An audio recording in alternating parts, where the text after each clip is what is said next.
हमारे चैनल को सब्सक्राइब करें और बेल आइकन दबाएं।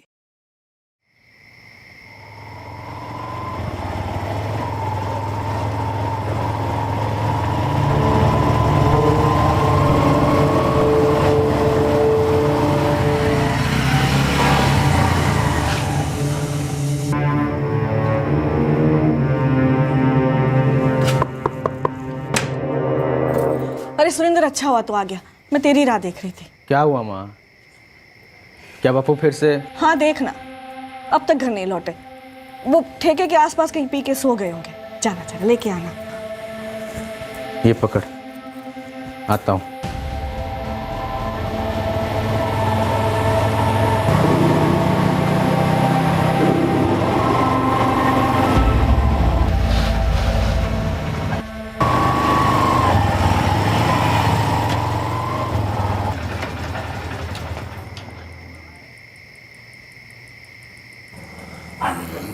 बापू, बापू।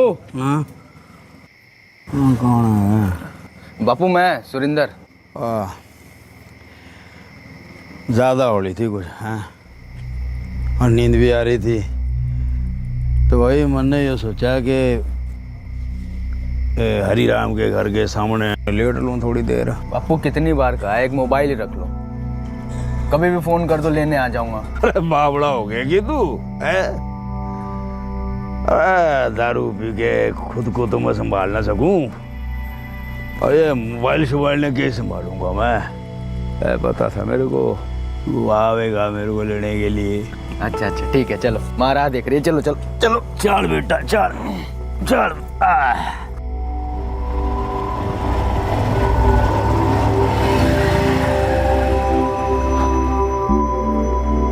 डांट डला मंजू, अरे जितना चाहे डांट डला तू, वरना तेरी खिलाई रोटियां हजम नहीं होंगी बनने। क्या फायदा डांटने का?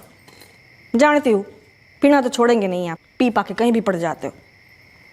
थोड़ा उम्र का तो ख्याल करो। अरे सारी जिंदगी खेत में हल जुलाते बीतरी मेरी है, दो ही तो शौक है मेरे, खेत में हल और ठेके पे एल्को हल।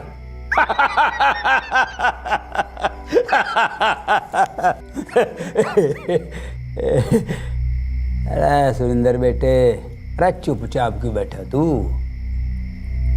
कोई परेशानी है के? नहीं बापू, कोई परेशानी ना है, सब ठीक चल रहा है। वाह, धंधा पानी ठीक ठाक चलन लाग रहा ना? हाँ हाँ बापू, ठीक चल रहा है। ना कोई परेशानी है तो बता दे। अरे देख मैं नशे में हूँ पर बेहोश नहीं मैं, तू बता सके मेरे को, अरे शायद मैं कुछ मदद कर सकूं तेरी। बापू कोई परेशानी ना है। पक्की बात? एकदम पक्की बात। फिर बढ़िया है।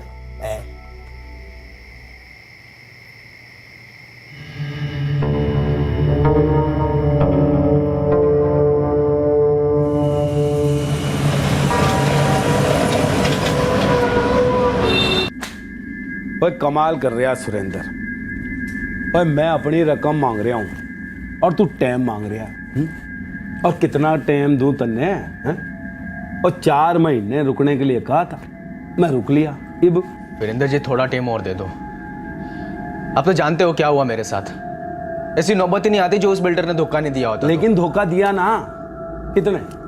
20 लाख रुपए गंवाए ना तन्ने उस दिव्यानगर की जमीन में। अब ऊपर से 15 लाख तन्ने मुझे और देने हैं, और 1.5 लाख रुपया हो गया ब्याज का।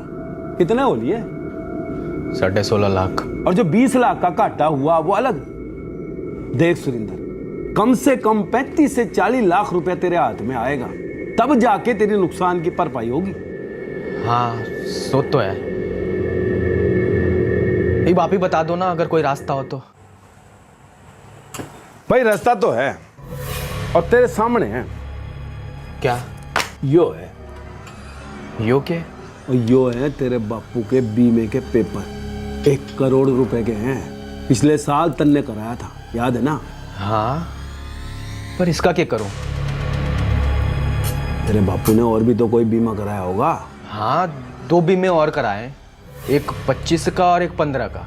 1 करोड़ 25 लाख और 15 लाख कितने हो लिए? 1 करोड़ 40 लाख।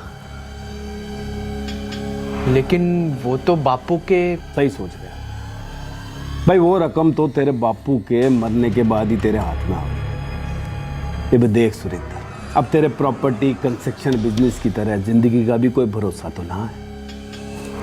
ये अगर तेरे बापू के ऊपर जाने का टाइम थोड़ा जल्दी आ जाए तो वीरेंद्र जी क्या बोल रहे हो आप? और ज्यादा उछलने की जरूरत ना है, मेरी बात को ठंडे दिमाग से सुन। और तेरा बापू तो हो लिया बुढ़ा, ऊपर से शराब की लत भी है उसे।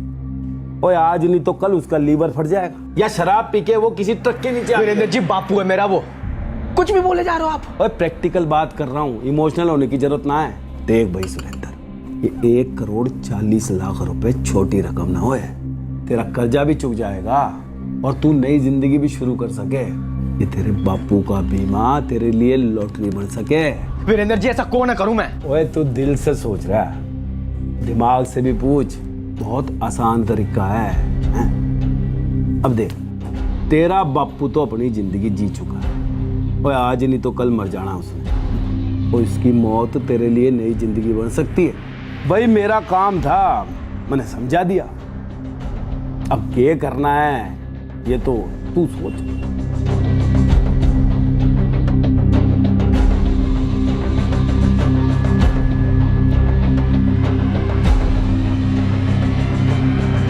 सुरेंद्र के मन में पनप रहा ख्याल उसके दिल को दहला रहा था। डर से ज्यादा उसे एक गिल्ट का भाव सता रहा था। अपने कर्ज के बोझ को उतारने का रास्ता उसे अपने पिता की मौत में नजर आ रहा था। क्या वो अपनी इस बहकी सोच पर लगाम लगा पाएगा? क्या वो वाकई इस घिनौने अपराध को अंजाम देने वाला था? यार खेता ने देख के बड़ी खुशी हुआ है मेरे को।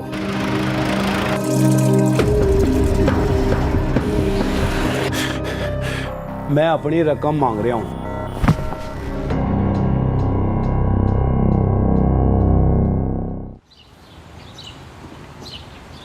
जा रहा तू बेटे? जी बापू, चलता हूं। जीता रहा जा। सही सोच रहा तू बेटे, ऐसे होना चाहिए। देख बेटे, हर इंसान ने जीवन में अपनी पहचान बनानी चाहिए, और तू वही तो करने लाग रहा है। अपने बाप के नाम पे नहीं, अपने बलबूते पे आगे बढ़ने लाग रहा है। तो यो देख के मेरे को तेरे पे घना नाज हो रहा बेटे। शाबाश, जा खुश रह।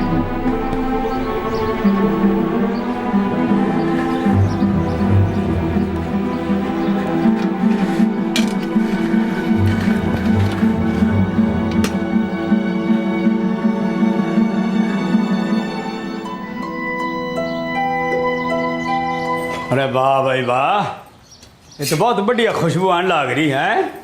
तुम एक काम करो, जाके नहा लो। और ठीक है, मैं नहा के आता हूँ, पराठों पे धावा बोलो रे, फिर खेतों में जाके सुस्ताऊंगा मैं, मजे ते हैं। लो, उठते ही कर दी ना जाने की बात। आपके ना पैर टिकते नहीं है घर में। अरे मंजू, तू भली भांति जानती है, हमारा जीवन तो बीत लिया जिम्मेदारियां निभाने में। अब तो टाइम मिला मटर गश्ती करने का, मजे लेने का, और जिंदगी के मजे ले रहा हूँ भाई। वो सब ठीक है, पर रोज रोज पीना जरूरी है के? शाम हुई नहीं कि पीना शुरू। थोड़ा अपनी सेहत का भी फिक्र कीजिए। अरे फकीर ने के फिक्र भाई है, मजा आता पीने का, पी लेते हैं। और जहाँ खटिया मिले सो लेते हो। अरे मंजू, ये गांव के जितने भी लोग अपने दोस्त ही तो हैं। अरे उनका आंगन अपना आंगन, जहाँ मन किया बैठ लिए, जहाँ मन किया लेट लिए। अरे तू चिंता मत किया कर, परांठे बना तू फटाफट, मैं भी आया ना आके। आपसे ना कोई बातों में नहीं जीत सकता। और तेरे ते ना परांठे बनाने में।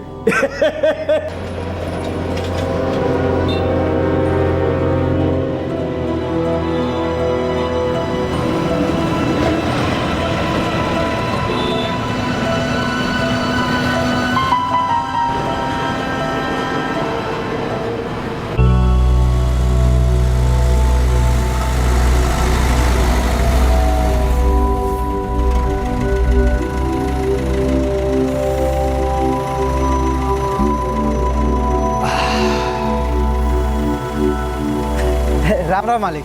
राम राम रतन, राम राम। भाई क्या हाल है तेरे? आशीर्वाद है मालिक। मालिक कुछ चाय वगैरह मंगाओ मालिक? ना ना ना, चाश आनी चाहिए। अभी रोटी खा के निकला मैं करते। भाई बात यो है, यार खेता ने देख के बड़ी खुशी हुआ है मेरे को। इसीलिए यहाँ पे चला आता हूँ। भाई तुम अपना काम चालू रखो, जाओ, मेरे पाछे भागने की जरूरत नहीं है। जाओ काम जी, करो, मालिक। शाबाश, जाओ जाओ। वाह भाई वाह।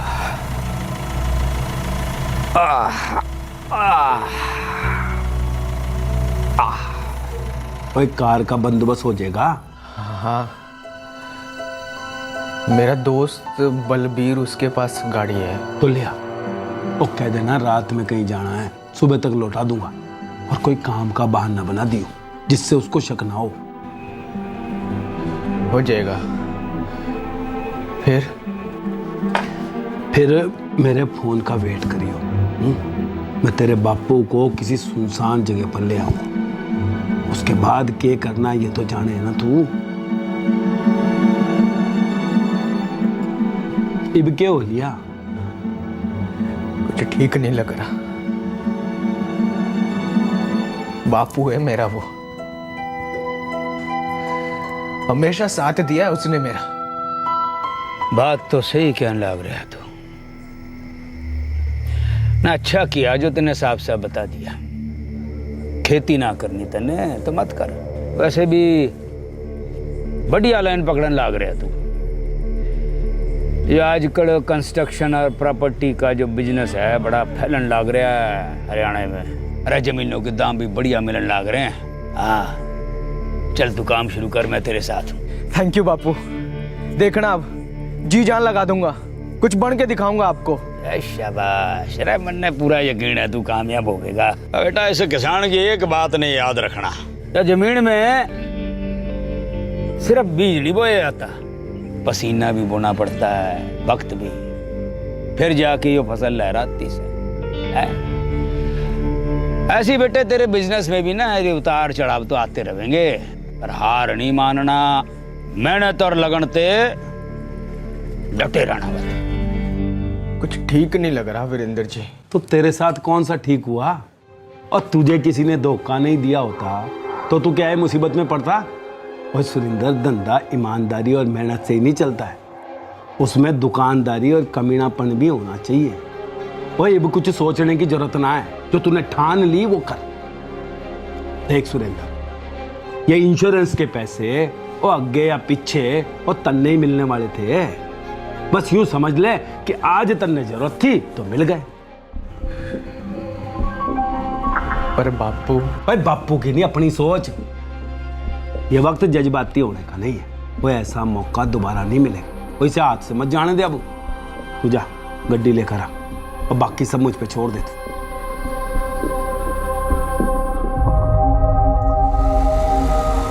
भावनाओं के तराजू में किसका पलड़ा भारी था?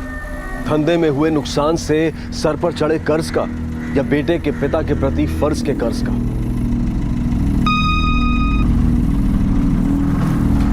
अरे भैया वीरेंद्र भाई, तू रे कैसे? अब बड़े दिन हो गए आपसे मुलाकात जो ना हुई। चल गप्पे हाँकते हैं ना। बोल। अब यूं रुखे सुखे बैठने का क्या मजा है ताऊ हैं? और गिलास शिलास हाथ में हो तो कोई बात बने, क्या बोलते हो? भाई बात तो एकदम ठीक कहने लग रहा, पर भाई ये भी तो सूरज बिना ढला। 2 घूंट अंदर जावेंगे तो सूरज तो अपने आप ढल जाएगा। और बात यूं है ताऊ कि मेरा एक क्लाइंट इंश्योरेंस के प्रीमियम के साथ 2 विलायती बोतल भी पकड़ा गया। आपसे बढ़िया कंपनी तो पीने के लिए मिले ना, इसीलिए आपके पास चला आया। भाई बिलाती हो या देसी, अपने को क्या फर्क पड़ा है भाई? मतलब तो पी के कमला होने से है?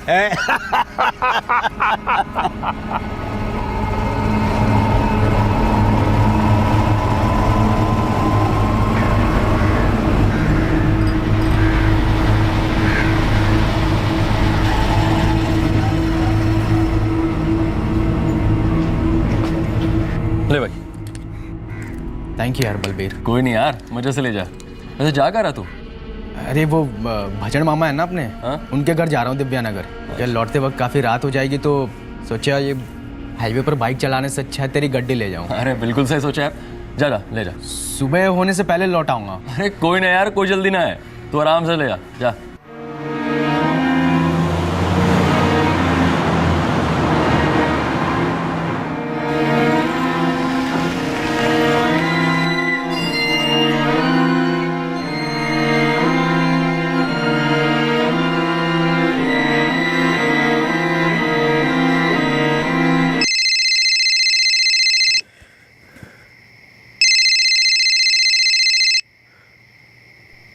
हाँ माँ। हाँ बेटे, कहाँ है तू?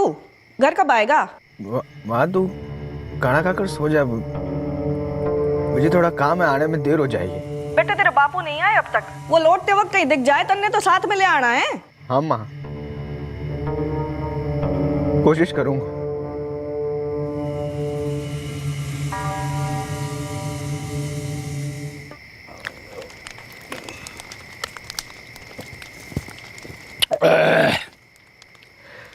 भाई ये बेड़ाती तो खत्म हो गई, पर एक बात तो माननी पड़ेगी भाई, मक्खन की तरह गले से नीचे उतर गई है।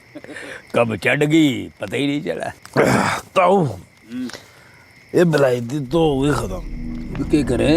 ये भी चल के देसी चढ़ाते हैं, क्या कहते हो? चल भाई, आज देसी विदेशी दोनों का मजा ले लेते हैं। चल भाई। अरे ताऊ वो मन्ने लागे चढ़ गया हूँ। हाँ भाई वीरेंद्र भाई, चढ़ तो ली। एक काम करता हूँ भाई, मैं यहाँ साइड पे बैठ लेता हूँ, मैं कहीं थोड़े टाइम के लिए। ताऊ तुम साइड में ही हो, इतने बैठो बैठो इधर।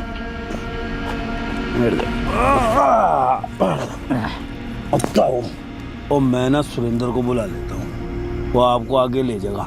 बुला ले, तू बुला ले सुरेंद्र ने, मैं थोड़ी देर लेट लेता हूँ यहाँ पे तब तक है। अरे मेरा पढ़ना कित गया भाई? हाँ वो जान देता हूँ। ठीक है, गया तो गया, फिर जान दे। गया भाई, जान दे, गया। वाह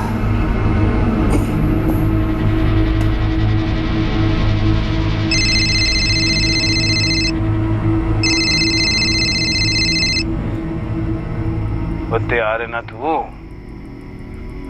हाँ हाँ हाँ तैयार हो। हम लोग यहाँ पहुँच चुके हैं और तेरा बापू बेसुध पड़ा है सड़क पे, तू गड्डी लेकर आ जा। और सुन रहा है ना तू? हाँ हाँ सुना। जल्दी आ जा, मैं तब तक तेरे बापू को ना बीच में लटाता हूँ।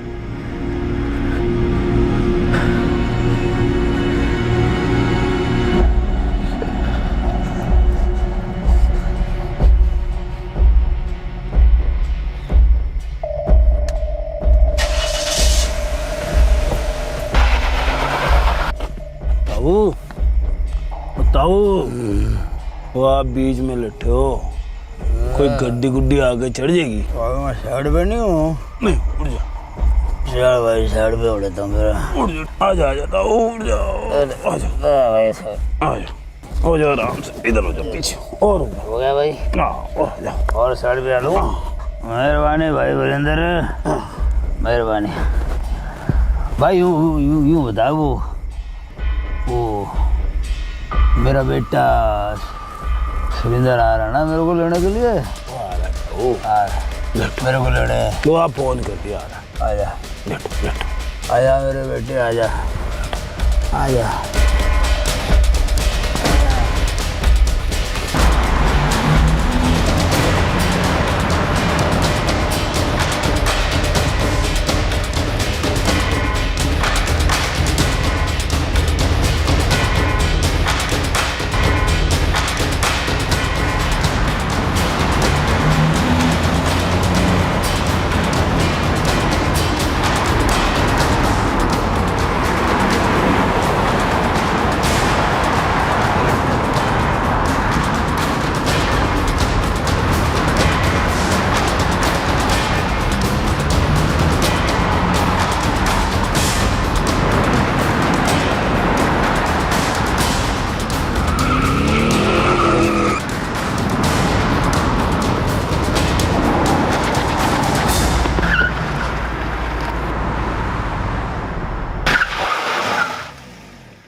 फिर रात को आने की क्या ज़रूरत थी, सुबह लौटा देता।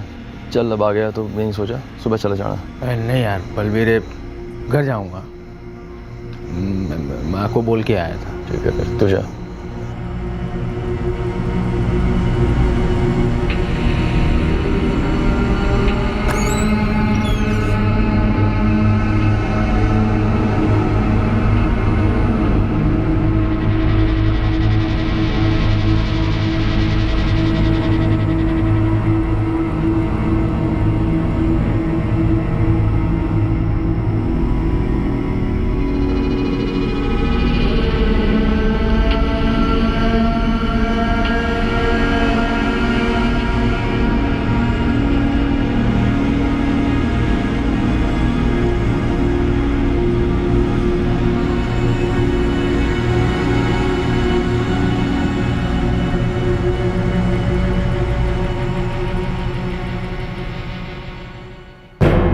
सुरेंद्र, बेटा सुरेंद्र, सुरेंद्र, बेटा सुरेंद्र, बेटा सुरेंद्र,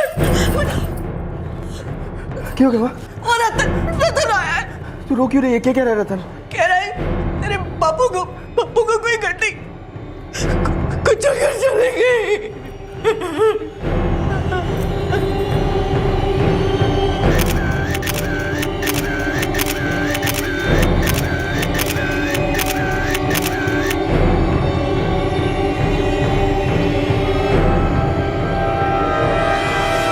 सर मरने वाले का नाम रंजीत दैया है। उसके घर खबर भेजी, उसका बेटा और बीवी आते ही होंगे।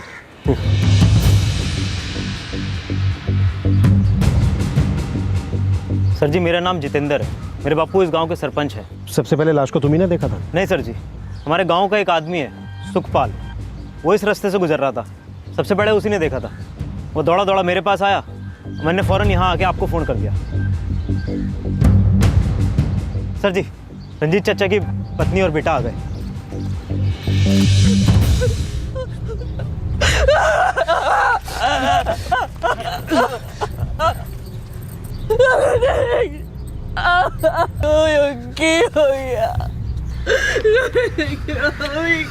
रंजीत चाचा को पीने की आदत तो थी, रोज पीते थे और काफ़ी पीते थे, और नशे की हालत में कहीं भी लेट जाते थे। ऐसा हो सकता है क्या कि रंजीत नशे की हालत में खुद यहाँ आकर लेट गए हों? हाँ सर जी हो सकता है। आखिर सुरेंद्र ने उस अपराध को अंजाम दे ही दिया जिसका ख्याल उसके मन में पनप रहा था। अब उसका मकसद था अपने पिता की इंश्योरेंस पॉलिसी के पैसे हासिल करना। लेकिन क्या यह साजिश कामयाब होने वाली थी? सुरेंद्र, मैंने बात की इंस्पेक्टर साहब से अभी, बोले 2 दिन लगेंगे पोस्टमार्टम में, उसके बाद हम रंजीत चाचा का अंतिम संस्कार कर सकते हैं।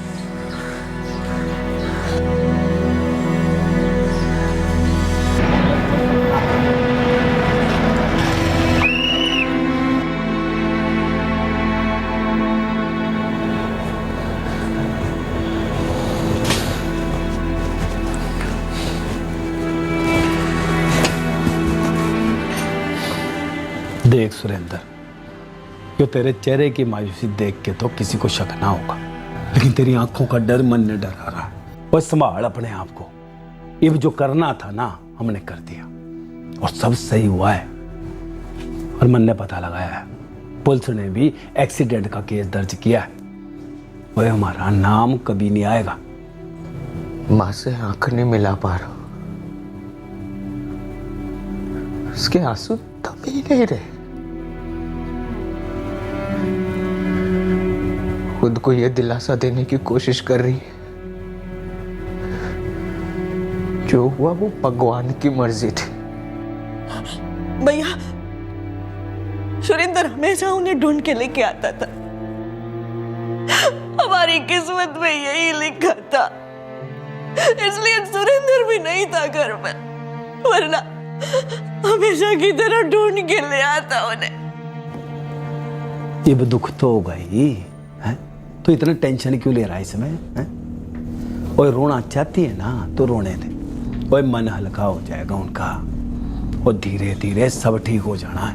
और काम की बात ध्यान से सुन, 1 हफ्ते में इंश्योरेंस का क्लेम फाइल करना है, और 1-2 महीने में तेरे अकाउंट में पैसा आ जाना है। उसके बाद अपना कर्जा चुका देना। वो एक बार तेरा कर्जा चुकता हो गया और फिर बेटे का फर्ज निभाना और खुश रखना अपनी मां को, है? वह भी संभाल अपने आप को।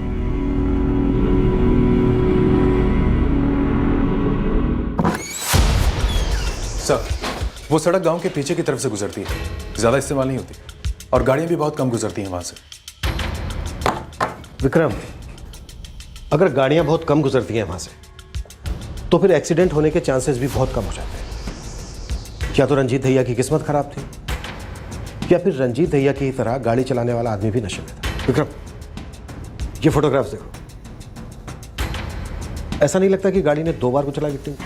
एक काम करो, ये टायर मार्क्स किसी एक्सपर्ट से चेक करो। एक बार हमें ये पता चल गया कि गाड़ी कौन से मॉडल की थी तो व्हीकल को ट्रेस करना आसान हो जाएगा। मुझे नहीं लगता ये किसी ट्रैक्टर या टेम्पो के निशान है, कोई छोटी गाड़ी होनी चाहिए। Right sir. आपका अंदाज़ा बिल्कुल सही है। जिस तरह से विक्टिम की बॉडी को कुचला गया है, छाती, हाथ, चेहरे का आधा हिस्सा और पैर, इन सभी बॉडी पार्ट्स के ऊपर से गाड़ी गुजरी है और पूरे चांसेस हैं कि गाड़ी 2 बार बॉडी के ऊपर से गुजरी होगी। डॉक्टर, वारदात की जगह पर टायर के मार्क्स मैंने खुद देखे, वहां के फोटोग्राफ्स भी हैं हमारे पास। मुझे लगता है गाड़ी एक ही थी। शायद ये भी हो सकता है कि एक्सीडेंट के बाद ड्राइवर घबरा गया हो और हड़बड़ाहट में उसने गाड़ी पीछे लेने की कोशिश की हो और गलती से विक्टिम पे दोबारा गाड़ी चढ़ा दी हो। मतलब आपको लगता है विक्टिम के ऊपर जब दूसरी बार गाड़ी चढ़ी तो गाड़ी रिवर्स में थी? शायद ऐसा हुआ हो। वैसे विक्टिम की बॉडी में अल्कोहल का लेवल काफ़ी ज़्यादा पाया गया है।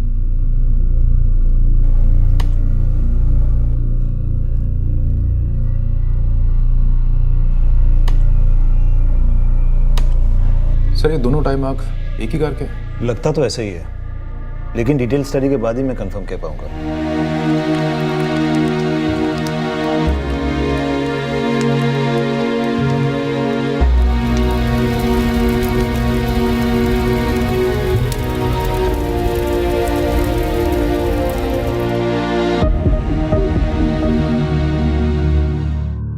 तो इस हफ्ते में पुलिस की रिपोर्ट आ जानी चाहिए, उसके बाद ये पेपर मैं इंश्योरेंस कंपनी में जमा करा दूंगा।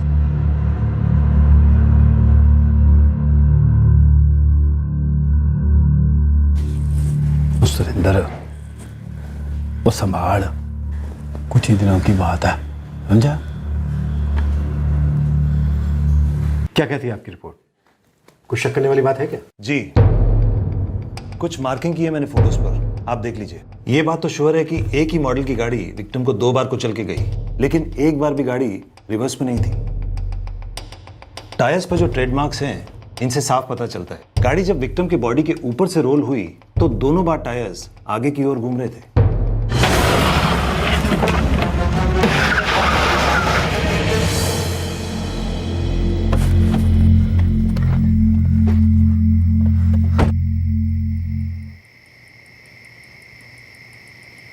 वो काम अभी पूरा ना हुआ, रिस्क ना ले सके, गाड़ी पीछे ले। सुरेंद्र, वो गाड़ी पीछे ले।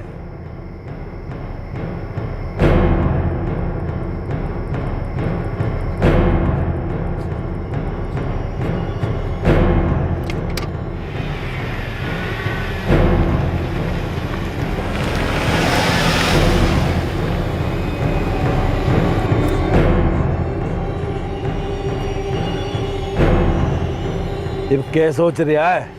तो चढ़ा दे गाड़ी, और बचने का चांस ही नहीं रहेगा। चल चढ़ा सुरेंद्र, चढ़ा दे गाड़ी।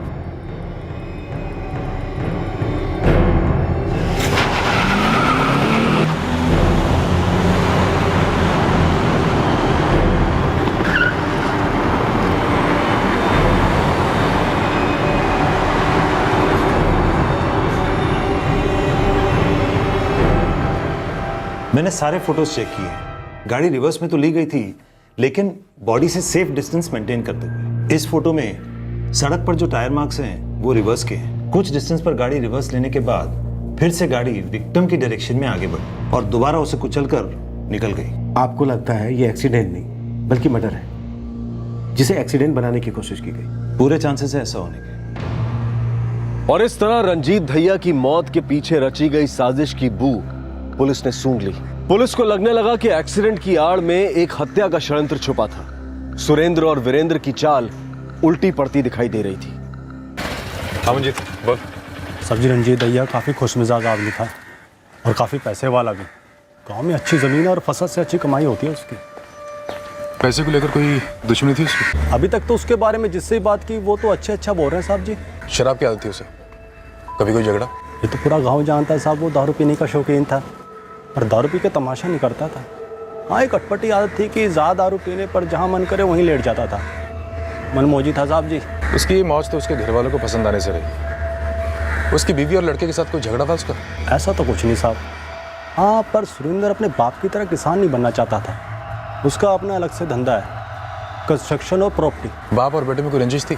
नहीं साहब, रंजीत ने तो धंधा शुरू करवाने में सुरेंद्र की मदद की थी और सुरेंद्र भी अपने बाप का पूरा ख्याल रखता था। कभी कभी रंजीत के ज़्यादा दारू पीने पर सुरेंद्र ही हिफाजत से घर लाता था अपने बाप को। मंजीत, हमें लगता है कि रंजीत दया का एक्सीडेंट नहीं हुआ, उसे मारा गया। दाल में कहीं कुछ काला तो है। सर जी, 3 महीने में यही जमीन की कीमत 1.5 गुना ऊंची हो जाएगी।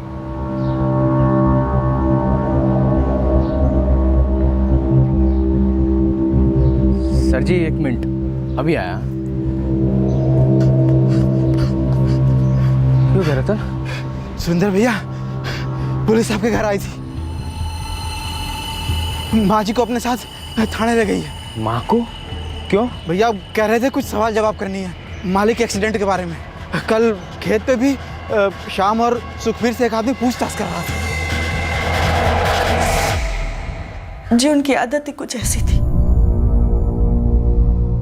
पीने के बाद होश नहीं रहता था, कहीं भी सो जाते थे। मैं अक्सर अपने बेटे सुरेंद्र को भेजती थी, वो उन्हें ढूंढ के ले आता था। और जब सुरेंद्र काम से बाहर होता, वो सुबह ही घर आते थे। उस रात जब देर रात तक वो घर नहीं लौटे तो आपको उनकी फिक्र तो हुई होगी? हाँ जी, पर क्या करती, सुरेंद्र भी उस रात काफी देर से लौटा था। मैंने यो मानकर मन मना लिया कि सुबह तक वो आ ही जाएंगे, पर वो... आपके पति की किसी के साथ दुश्मनी थी? कोई मारना चाहता था उन्हें? नहीं साहब, वो बहुत ही भले इंसान थे, सबसे अच्छे से बात करते थे, खुद खुश रहते थे, सबको खुश रखते थे। बस ये पीने की आदत थी। कोई ऐसा जिसे उनकी मौत से फायदा होने वाला हो? उनको मार के किसको क्या फायदा हो सकता था? शायद हमारी किस्मत में यही लिखा था। मन ने तो लगता है आपका शक बेबुनियाद है सर। नहीं मंजू जी, हमारा शक बेबुनियाद नहीं है। वारदात की जगह से हमें ऐसे सुराग मिले हैं जो ऐसा इशारा करते हैं कि एक्सीडेंट नहीं था।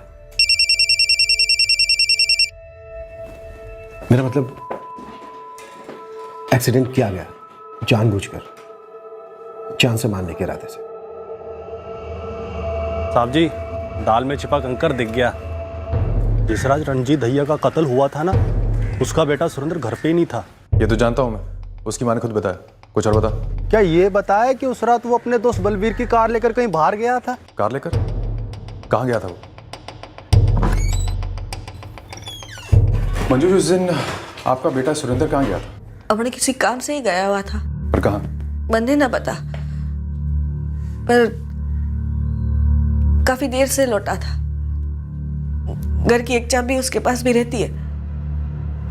मेरे सो जाने के बाद ही लौटा था वो। आपके कोई भाई हैं सुरेंद्र के मामा जो दिव्यानगर में रहते हैं? हाँ जी, बज्जन शेरावत नाम है मेरे भाई का। क्या सुरेंद्र उस रात उनसे मिलने गया था? नहीं तो वो गया होता तो मैंने जरूर बताता। ये बात आप यकीन से कह सकती हैं? बेहतर होगा आप अपने भाई से फोन पर पूछ लीजिए।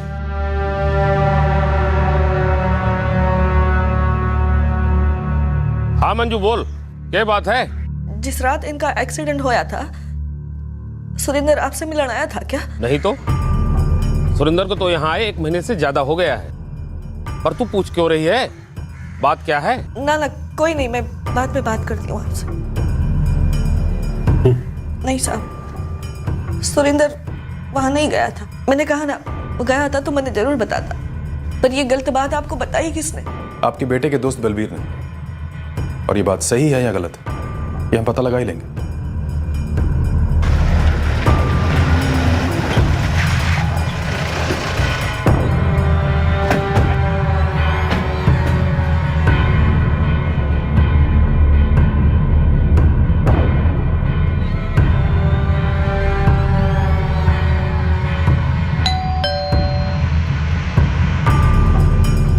मुझे बताया तो था कि वो अपने मामा के घर दिव्यानगर जा रहा है। उसने गाड़ी कब लौटाई तुम्हें? सर जी काफी रात हो गई थी, मैं नींद में था तो टाइम ठीक से याद नहीं। पर आप ये सब क्यों पूछ रहे हो? सर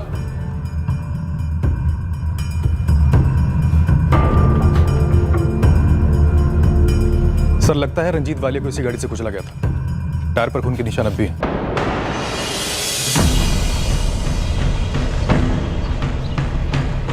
खून के धब्बे? क्या हुआ सर जी? बलबीर, क्या तुम बता सकते हो कि ऐसी क्या वजह हो सकती है कि सुरेंद्र ने अपने पिता की हत्या कर दी? क्या बात कर रहे हो सर जी? वो भला ऐसा क्यों करेगा? हेलो सर जी, मैं जितेंद्र बोल रहा हूँ, सरपंच मनोहर जी का लड़का। हाँ जितेंद्र बोलो, क्या बात है? क्या आप अभी मेरे खेत पे आ सकते हैं? क्यों, बात क्या है? सुरेंद्र आया हुआ है, उसने मुझे बताया कि उसी ने अपने बापू को मार डाला। तुम मुझे वहीं पे रोके रखो, हम अभी आ रहे हैं। सर सुरेंद्र ने जितेंद्र के सामने अपना जुर्म कबूल लिया है, वो इस समय उसके खेत पर है। मूव। बलबीर, गाड़ी को हाथ मत लगाना, हमारी दूसरी टीम आकर गाड़ी को सीज करेगी। ओके?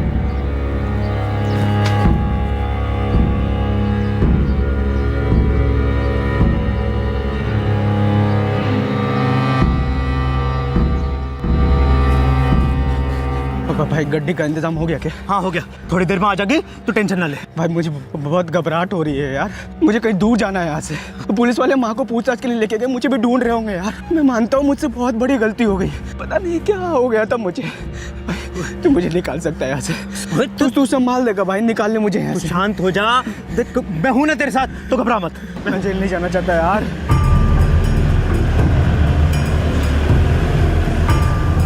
तूने पुलिस को बुलाया? सुरेंद्र मेरी बात सुन, तूने वादा किया था कि तू निकालेगा मुझे यहाँ से, तूने भरोसा तोड़ दिया मेरा। सुरेंद्र सुरेंद्र देख देख सुरेंद्र देख, तू एक गलती कर चुका है, देख दूसरी मत कर। अरे सुरेंद्र नहीं, पुलिस वाले आ जाएंगे। देख सुरेंद्र मेरी बात सुन, भागना फिजूल है। सुरेंद्र मेरी बात सुन सुरेंद्र।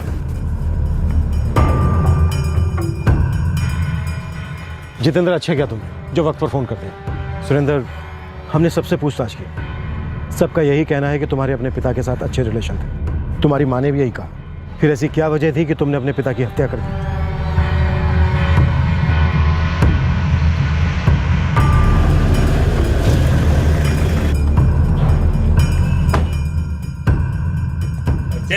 क्या बात हो गई भाई? चल। अरे भाई साहब, बात क्या हो गई ये तो बताओ।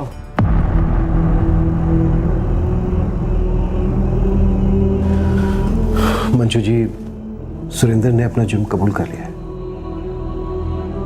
ये नहीं हो सकता,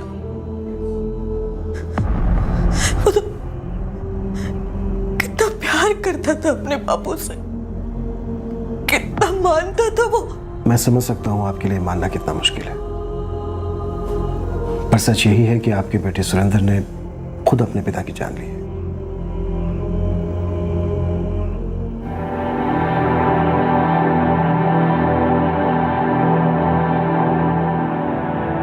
यो क्या कर दिया तन्ने? बात उस वीरेंद्र के 15 लाख लौटाने की थी तो अपने बापू से मांग लेता। अपने बापू के खाते में इतने पैसे तो थे, खुशी खुशी दे देते तन्ने। उन्होंने पूछा भी तो था ना तन्ने, फिर क्यों? शर्म आ रही थी मुझे, मेरे नुकसान के पैसे बापू से मांगे, शर्म आ रही थी मुझे। कैसी शर्म? तेरे बापू थे वो, उनका जो कुछ भी था तेरा ही तो था है। तब शर्म ना आई तुझे जब एक लालची आदमी ने अपने बापू को मारने की बात की और तन्ने मान ली? तब शर्म नहीं आई तन्ने? अपने बापू की जान ले ली। रंजीत के पास काफी जमीन थी, खेत थे, जिससे उसे अच्छी आमदनी होती थी। सुरेंद्र चाहता तो अपने पिता से मदद मांग सकता था। वो अपनी मां से बात कर सकता था या फिर अपने मामा से कह सकता था।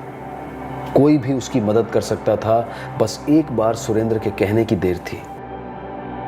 आज सुरेंद्र को अपने किए पर पछतावा हो रहा है। जब इंसान किसी अपने की जान लेता है, तब पश्चाताप की आग उसे मरते दम तक तड़पाती है, जिसमें आज सुरेंद्र तड़प रहा है। जब से इस साजिश का आगाज हुआ, तब से हर कदम पर एक गिल्ट फीलिंग, कुछ गलत होने का एहसास बार बार सुरेंद्र को हो रहा था। जज्बाती तौर पर देखा जाए या फिर किसी और नजरिए से, हर लिहाज से उसका यह कदम गलत था। लेकिन फिर भी सुरेंद्र ने अपने जज्बात को, अपनी भावनाओं को किनारे करते हुए इस अपराध को अंजाम दिया। उसका यह सोचना सरासर नादानी थी कि उसके अपने पिता के खून से सने हाथ कभी हथकड़ियों में नहीं जकड़े जाएंगे और वो अपने पिता की बीमा की रकम से अपनी जिंदगी संवार लेगा। सुरेंद्र ने उस इंसान की सांसें छीन ली जिसने जिंदगी के हर मोड़ पर उसका साथ दिया और हमेशा देता। जरूरत थी तो सिर्फ उस इंसान से बात करने की, उसके सामने अपना हाल बयां करने की। लेकिन बड़े दुख की बात है कि कर्ज के बोझ से छुटकारा पाने के लिए सुरेंद्र ने अपने पिता के खून का बोझ उठाना बेहतर समझा। इस सब से क्या हासिल हुआ उसे? उसने अपने पिता को खो दिया, अपनी जिंदगी बर्बाद की और इस अपराध का सबसे बड़ा खामियाजा भुगतना पड़ा उसकी मां को, जिसने अपने पति को खो दिया, अपने बेटे को अपने पति का कातिल बनते देखा और अब उसे इस गुनाह की सजा काटते देखेगी। अब मैं अनूप सोनी आपसे विदा लेता हूं। फिर मुलाकात होगी अगले एपिसोड में और खुलासा करेंगे एक और जुर्म का। तब तक सतर्क रहें, सुरक्षित रहें और देखते रहें क्राइम पेट्रोल सतर्क। सबक एक को, सीख हम सबको। जय Hind. For more updates, subscribe to our channel, click the show links and enjoy watching the videos.